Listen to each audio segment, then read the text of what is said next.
जय हिंद साथियों। Bihar police constable के लिए आप सभी के पास बहुत ही कम समय बचा हुआ है।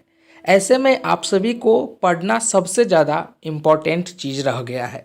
आप लोगों को जितना 24 घंटा में जितना संभव हो सके वह सभी के सभी आप पढ़ने में समय दें, ना कि इधर उधर की चीज़ों में आप लोग समय को व्यतीत करें।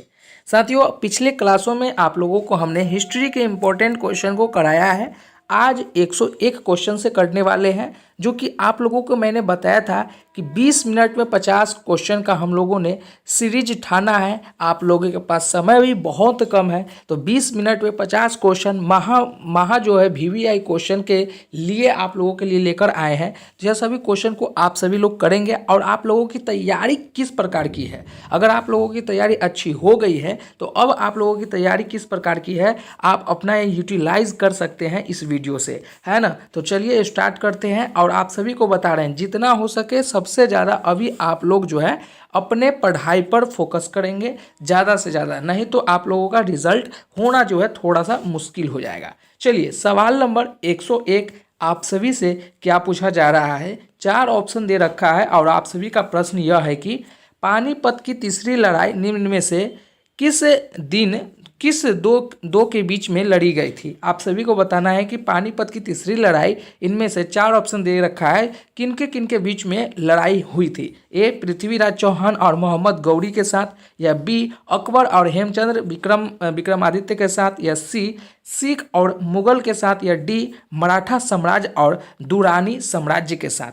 साथियों, आप सभी को बता दें पानीपत की तीसरी लड़ाई लड़ी गई थी वो मराठा साम्राज्य और दुरानी साम्राज्य के साथ लड़ा गया था। तो सवाल नंबर 101 का जो सही ऑप्शन हो जाएगा वो ऑप्शन डी हो जाएगा। आप सभी को मैं क्वेश्चन तो कराते चलूँगा और थोड़ा सा आप सभी को मोटिवेट के लिए आप सभी को बता दें, काफ़ी सारे ऐसे स्टूडेंट हैं जिनको जिनको क्वेश्चन बनते ही नहीं हैं। यूँ कहें कि वो उनका क्वेश्चन गलत हो जाते हैं। मतलब अभी मैं आप लोगों को पहला क्वेश्चन कराया, 2-4 क्वेश्चन कराने पर उनको क्वेश्चन गलत होने लगते हैं, मतलब उनसे बनते नहीं हैं। तो वो क्या करते हैं, वो स्किप कर देते हैं। तो ऐसे अगर आप लोग हिम्मत तोड़ेंगे तो ये कहीं ना कहीं आपको सफलता से दूरी डाल देगा। इसलिए जितना हो सके, क्वेश्चन गलत हो रहा है कोई नहीं, आप लोग उस पर फोकस करेंगे। फोकस करते हुए आप लोग आप लोग समझते हुए चलेंगे, नहीं तो आप लोगों का रिजल्ट नहीं हो पाएगा। एक चीज़ और, जब भी स्टूडेंट है आप लोगों का और समय बचाने के लिए मैं बता रहा हूँ 2x के स्पीड कर ले, नहीं तो 1.5x के स्पीड में आप लोग इस वीडियो को देखें, जिससे आप लोग 20 मिनट की क्लास को आप लोग 15 मिनट 10 मिनट में ही कवर कर लेंगे। चलिए, अगला प्रश्न आप सभी से क्या पूछा जा रहा है कि मराठा शासक छत्रपति शिवाजी की राजधानी का नाम कौन सा है। मराठा छत्रपति शिवाजी की राजधानी कौन सा है। तो आप सभी जानते हैं कि कहाँ है, महाराष्ट्र, पुणे में है। चलिए, अगला प्रश्न, सवाल नंबर 103 आप सभी से क्या पूछ रहा है। सवाल नंबर 103 में कि निम्नलिखित में से किसने भारत में प्रसिद्ध फारसी त्यौहार नवराज को आरंभ करवाया है। कौन करवाया है। तो आप सभी जानते हैं बलवन फारसी त्यौहार को आरंभ करवाया है। फारसी त्यौहार यानी कि नवराज को आरंभ करवाया है। चलिए, अगला प्रश्न, सवाल नंबर 104 आप सभी साथियों से क्या पूछा जा रहा है। सवाल नंबर 104 में आप सभी से पूछा जा रहा है और काफ़ी अच्छा प्रश्न है कि किस सुल्तान के काल में खालिसा भूमि अधिक पैमाने में विकसित हुई है। किस सुल्तान के काल में खालिसा भूमि अधिक पैमाने में विकसित हुई है। तो आप सभी जानते हैं कि सुल्तान जो काल है वो अलाउद्दीन खिलजी के सुल्तान काल में खालिसा भूमि की अधिक पैमाने में विकसित हुई है। तो सवाल नंबर 104 का जो सही ऑप्शन हो जाएगा वो ऑप्शन बी हो जाएगा। चलिए, अगला प्रश्न, सवाल नंबर 105 आप सभी साथियों से क्या पूछा जा रहा है कि किसने सल्तनत काल में डाक व्यवस्था का विस्तृत विवरण दिया है। कौन दिया है। 4 ऑप्शन दे रखा है। ए, अमीरो खुसरो, बी, इब्न बतूता, या सी, सुल्तान फिरोज शाह, या डी, जियाउद्दीन बर्नी। तो सल्तनत काल में डाक व्यवस्था की विस्तृत कौन दिया था। तो यह है इब्न बतूता। तो सवाल नंबर 105 का जो सही ऑप्शन हो जाएगा वो हो जाएगा बी। कौन हो जाएगा, वो हो जाएगा बी। चलिए, नेक्स्ट प्रश्न आप सभी से क्या पूछा जा रहा है। सवाल नंबर 106 में कि मुगल शासन में तांबे का सिक्का कहलाता था? क्या कहलाता था? काफ़ी अच्छा क्वेश्चन है। मुगल शासन में तांबे का सिक्का कहलाता था ए रुपया, बी टंका, या सी दाम, या डी शमसी। तो आप सभी जानते हैं मुगल शासन में तांबे का सिक्का जो कहलाता था वो कहलाता था दाम। वो क्या कहलाता था? वो कहलाता था दाम। तो सवाल नंबर सी 106 का जो सही ऑप्शन होगा वो हो जाएगा सी। चलिए नेक्स्ट प्रश्न को देखते हैं, जल्दी में हम लोग करेंगे और आप सभी को बता रहे हैं। वैसे स्टूडेंट जिनका जो है अच्छी तैयारी है तो वो थोड़ा और स्पीड कर लेंगे, जिनकी तैयारी स्लो है वैसे मैं काफ़ी तेज़ में बता रहा हूँ ताकि आप लोग को समय बिल्कुल ही कम लूँ और ज़्यादा से ज़्यादा आप सभी को अच्छे अच्छे क्वेश्चन दूँ, जिससे आप लोगों की एग्ज़ाम में और अच्छा परफॉर्मेंस करने की जो है तैयारी हो सके। चलिए सवाल नंबर 107 में आप सभी साथियों से क्या पूछा जा रहा है कि काफ़ी अच्छा प्रश्न है कि दिल्ली का जो सुल्तान भारत में नहरों के सबसे बड़े जाल का निर्माण करने के लिए प्रसिद्ध है वो क्या है? वो क्या है आप सभी को बताना है कि दिल्ली का जो सुल्तान भारत में नहरों के सबसे बड़े जाल का निर्माण करने के लिए प्रसिद्ध था। एक चीज़ और, दिल्ली का जो सुल्तान था वो कौन था? ये कौन था? आप सभी जानते हैं कौन था? तो कौन था? फिरोज शाह तुगलक। फिरोज शाह तुगलक जो है दिल्ली सुल्तान जो है भारत के नहरों में सबसे बड़े जाल का निर्माण करने वाले थे। सवाल नंबर 107 का जो सही ऑप्शन हो जाएगा वो ऑप्शन सी हो जाएगा। चलिए अगला प्रश्न और खूबसूरत प्रश्न की ओर चलते हैं। क्या खूबसूरत प्रश्न आप सभी साथियों से पूछ रहा है, आप सभी कमांडो से क्या पूछा जा रहा है ये देख लेते हैं। चलिए अगला प्रश्न सवाल नंबर 108, भारत में प्रथम मुस्लिम आक्रमणकारी था कौन था? आप सभी को बताना है कि आक्रमणकारी कौन था। तो आप सभी जानते हैं कौन था? मोहम्मद बिन कासिम था। भारत में सबसे पहले मुस्लिम आक्रमणकारी जो है वो मोहम्मद बिन कासिम था। तो सवाल नंबर 108 का जो सही ऑप्शन हो जाएगा वो ऑप्शन सी हो जाएगा। कौन ऑप्शन हो जाएगा? वो ऑप्शन सी हो जाएगा, मोहम्मद बिन कासिम। चलिए अगला प्रश्न सवाल नंबर 108 की तरफ चलते हैं। शिवाजी का छत्रपति के रूप में औपचारिक राजा अभिषेक कहाँ पर हुआ था? काफ़ी अच्छा और साधारण प्रश्न। शिवाजी का छत्रपति के रूप में औपचारिक राजा अभिषेक कहाँ हुआ था? तो वो हुआ था रायगढ़ में। कहाँ हुआ था? रायगढ़ में। सवाल नंबर 109 का जो सही ऑप्शन हो जाएगा वो ऑप्शन सी हो जाएगा। चलिए अगला प्रश्न सवाल नंबर 110 में आप सभी से क्या पूछा जा रहा है कि 19वीं शताब्दी के दौरान होने वाले वहाबी आंदोलन का मुख्य केंद्र था। कौन सा केंद्र था ये आप सभी से पूछ रहा है कि 19वीं शताब्दी के दौरान वहाबी आंदोलन का मुख्य केंद्र कहाँ था? तो वो कौन था? मुख्य केंद्र पटना था। 19वीं शताब्दी में मुहामी का जो है मुख्य केंद्र जो था वो पटना था। चलिए अगला प्रश्न सवाल नंबर 110। अब हम लोग टोटल 40 क्वेश्चन करने वाले हैं जो कि 8 मिनट में हम लोगों ने कर लिया है। 12 मिनट में अब हम लोग करने वाले हैं सिर्फ 40 क्वेश्चन। चलिए ये भी सभी के सभी महा VVI है और आप सभी लोग यह सभी क्वेश्चन जानते होंगे और आप लोगों को स्किप नहीं करना है क्योंकि अभी आप लोगों की और अच्छी तैयारी करना है और अच्छा पकड़ करना है। जितना ज़्यादा आपका क्वेश्चन से देखे रहेंगे वहाँ जाकर आप सभी ज़्यादा से ज़्यादा क्वेश्चन अटैक कर पाएंगे। चलिए सवाल नंबर 111 और खूबसूरत प्रश्न आप सभी के साथ। अलाउद्दीन खिलजी के आक्रमण के समय देवगिरी का शासन कौन करता था? कौन करता था आप सभी को बताना है। तो आप सभी जानते हैं रामचंद्र देव करते थे। चलिए अगला प्रश्न सवाल नंबर 112, मोहम्मद गौरी ने जयचंद को किस युद्ध में पराजित किया था? आप सभी के पास 4 ऑप्शन दे रखा है, आप सभी को बताना है मोहम्मद गौरी ने जयचंद को किस युद्ध में पराजित किया था। वो है चंदावड़ का युद्ध में। कहाँ? चंदावड़ का युद्ध में। चंदावड़ युद्ध कब हुआ था? तो वो हुआ था 1194 ईस्वी में। चलिए नेक्स्ट प्रश्न सवाल नंबर 113 आप सभी साथियों से क्या पूछा जा रहा है? आप सभी बिहार पुलिस कमांडो से क्या पूछा जा रहा है? भारत में चिश्तिया संप्रदाय का प्राथमिक सूफी संत था। सूफी संत कौन था? तो वो जानते हैं शेख मोइनुद्दीन चिश्ती थे। चलिए अगला प्रश्न सवाल नंबर 114 आप सभी छात्रों से क्या पूछा जा रहा है? विजयनगर के किस शासक ने चीन के सम्राट के पास अपना राजदूत भेजा है? विजयनगर के किस शासक ने चीन के सम्राट के पास अपना राजदूत भेजा है? तो कौन भेजा था? आप सभी जानते हैं भली भांति, बुक्का प्रथम। ये बहुत ही हल्का क्वेश्चन था। बुक्का प्रथम ने विजयनगर में अपना सबसे पहला प्रशासन जो है राजदूत भेजा था। चलिए अगला प्रश्न, सवाल नंबर 115। आप सभी साथियों इसे भूलेंगे नहीं, यह सभी के सभी महा वीवीआई क्वेश्चन आप लोगों को मैं करा रहा हूँ। चलिए सवाल नंबर 115, मध्यकालीन भारत में मनसबदारी व्यवस्था क्यों लाई गई है? चलिए मध्यकालीन भारत में मनसबदारी व्यवस्था क्यों लगाई गई है आप लोगों को बताना है। तो वो किस लिए लगाया गया था? स्वच्छ प्रशासन सुनिश्चित करने के लिए।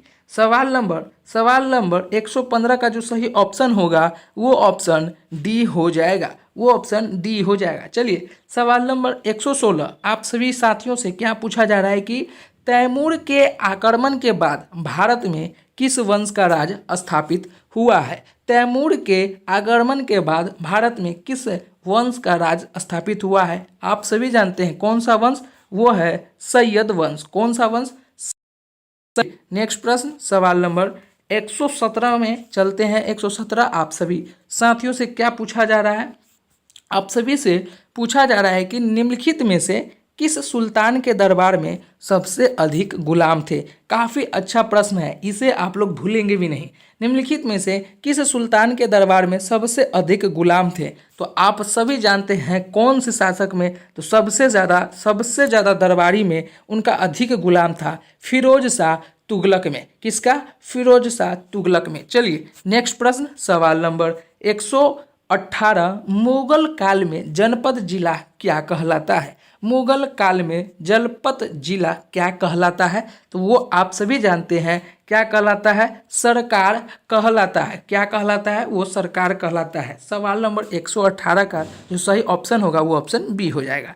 चलिए अगला प्रश्न सवाल नंबर 119, आप सभी छात्रों से क्या पूछा जा रहा है कि काफ़ी अच्छा प्रश्न भी पूछा जा रहा है आप सभी विद्यार्थियों से कि निम्नलिखित में से कौन सा राजपूत राजा संगीत पर एक पुस्तक के लेख में रूप में जाना जाता है? कौन सा राजपूत राजा संगीत पर एक पुस्तक के लेख के रूप में जाना जाता है? आप सभी विद्यार्थियों से काफ़ी अच्छा प्रश्न पूछा जा रहा है, आप सभी को बताना है कौन सा ऑप्शन सही होगा।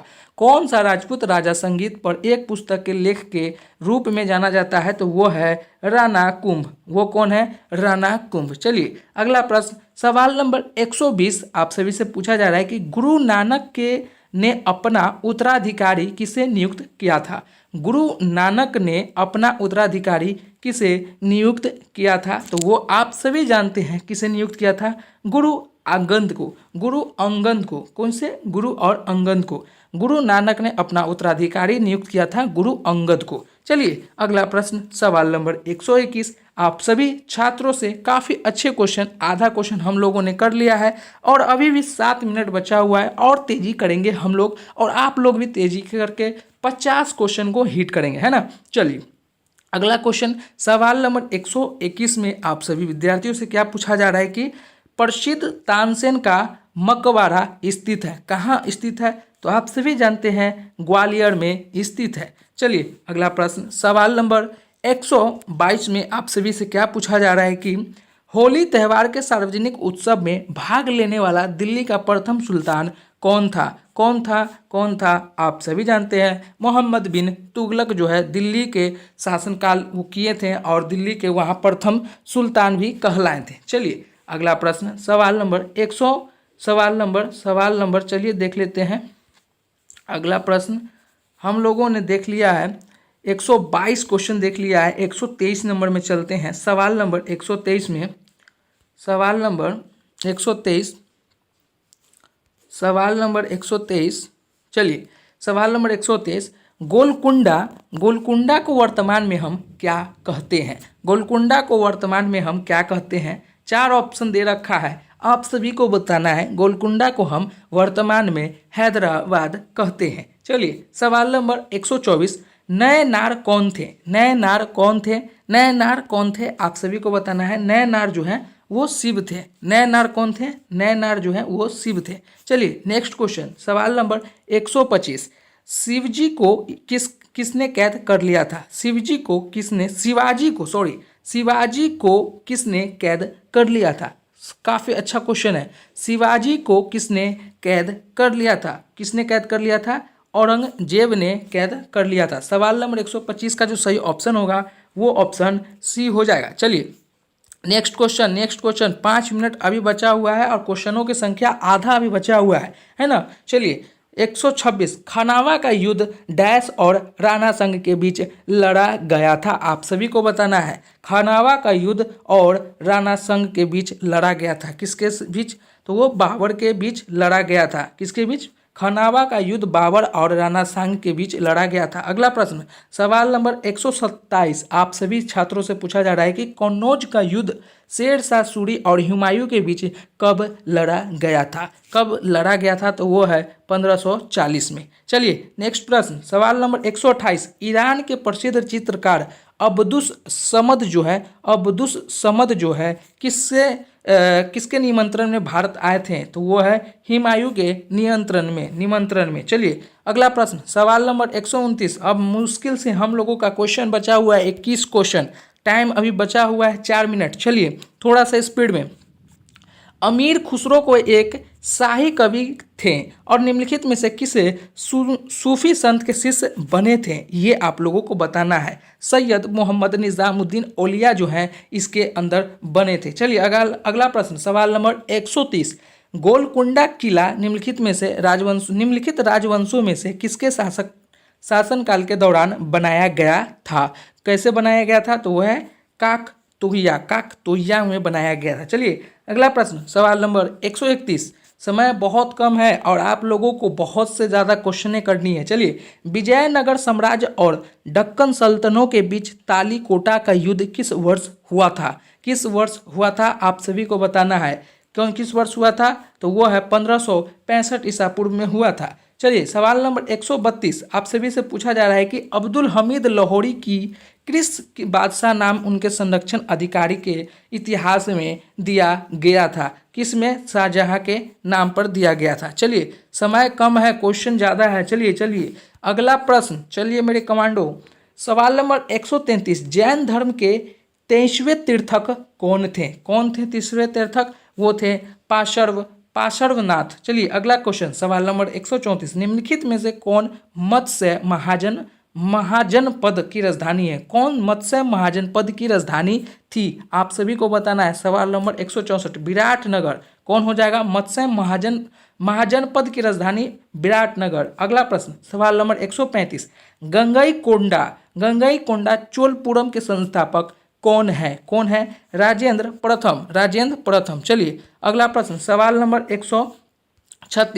नंबर 136 प्राचीन भारत में वनवासी किस नाम से जाने जाते हैं? प्राचीन काल में वनवासी किस वनवास से नाम जाने जाते हैं? निषाद से। अगला प्रश्न सवाल नंबर 137 किस मौर्य स्तंभ के शीर्ष पर एक विशाल हाथी स्थापित है? आप लोगों को बताना है किस मौर्य स्तंभ के सिर पर एक विशाल हाथी विस्थापित है? तो वो है शकिनसा स्तंभ पर। चलिए सवाल नंबर 138 बुद्ध कौशाम्बी किसके राज्यकाल में आए थे? बुद्ध कौशाम्बी जो है किसके राज्यकाल में आए थे? तो आप सभी जानते हैं उदयन के। चलिए अगला प्रश्न सवाल नंबर 139 सेंड्रोकोट्स के चंद्रगुप्त मौर्य की पहचान किसने दिया था? विलियम जोस ने दिया था। किसने दिया था? विलियम जोस ने। अगला प्रश्न सवाल नंबर 40 गुप्त युग में भूमि राजस्व की दर क्या थी? गुप्त युग में भूमि राजस्व की दर क्या थी? तो वह है उपज की छठा भाग। चलिए अगला प्रश्न अभी भी हम लोगों के पास 60 सेकेंड बचा हुआ है और 10 क्वेश्चन। मौर्य काल में सीता से तात्पर्य है। मौर्य काल में सीता से जो तात्पर्य है वो है राजकीय भूमि से प्राप्त आय। चलिए अगला प्रश्न सवाल नंबर 142 की तरफ। वैदिक युग में प्रचलित लोकप्रिय शासन प्रणाली क्या है? आप लोगों को बताना है। तो वह है वंश परंपरागत राजतंत्र। सवाल नंबर 143 में आप सभी से पूछा जा रहा है कि मौर्य के बाद दक्षिण भारत में सबसे प्रभावशाली राजा कौन था? तो सातवाहन। कौन था? सातवाहन। अगला प्रश्न सवाल नंबर 144 कालिका पुराण किस धर्म से संबंधित है? तो वो है शक्त से। किससे? शक्त से। चलिए अगला प्रश्न, सवाल नंबर 146, सवाल नंबर 145 की तरफ चलते हैं। मौर्य मंत्रिपरिषद में निम्न में से कौन राजसभा इकट्ठा करने से संबंधित है? कौन है? तो वह है सममहर्ता। कौन है? सममहर्ता। निम्नलिखित में से सवाल नंबर 146, निम्नलिखित में से किस अभिलेख में चंद्रगुप्त और अशोक दोनों ने का उल्लेख किया गया है? 4 ऑप्शन दे रखा है, उसमें है महाजपपत्र, रुद्रा, दामन और जूनागढ़ जो अभिलेख है चंद्रगुप्त और अशोक दोनों मिलकर ये किया था। अगला प्रश्न, सवाल नंबर 147 और 3 क्वेश्चन दूर मात्र और हमारा समय जो है अप हो रखा है। मोहनजोदड़ो को निम्नलिखित में से कहाँ स्थित किया गया है? तो आप सभी जानते हैं पाकिस्तान के सिंध के प्रांत में। 48 बुद्ध की मृत्यु के पश्चात प्रथम बौद्ध संगीति की अध्यक्षता किसे दिया गया है? तो वो है महाकश्यप द्वारा। सवाल नंबर 149, प्रथम भारत का प्रथम अस्पताल एवं औषधि वाग निर्माण है अशोक के द्वारा। और अगला क्वेश्चन और अंतिम हम लोगों का क्वेश्चन 150, किस वेग में सभा और समिति को प्रजापति को द्विपुत्री कहा गया है? तो वो है आप सभी जानते हैं अर्थवेद में। अर्थवेद में 2 पुत्रियों को जो है प्रजापति कहा गया है। Thanks for watching. और आप लोगों ने इतना अच्छा क्वेश्चन किया है, कितना क्वेश्चन अटेम्प्ट किया है और कितना क्वेश्चन सही हुआ है, ये हम लोगों को कमेंट में ज़रूर बताएं। फिर मिलते हैं एक नई वीडियो में, जब तक के लिए जय हिंद।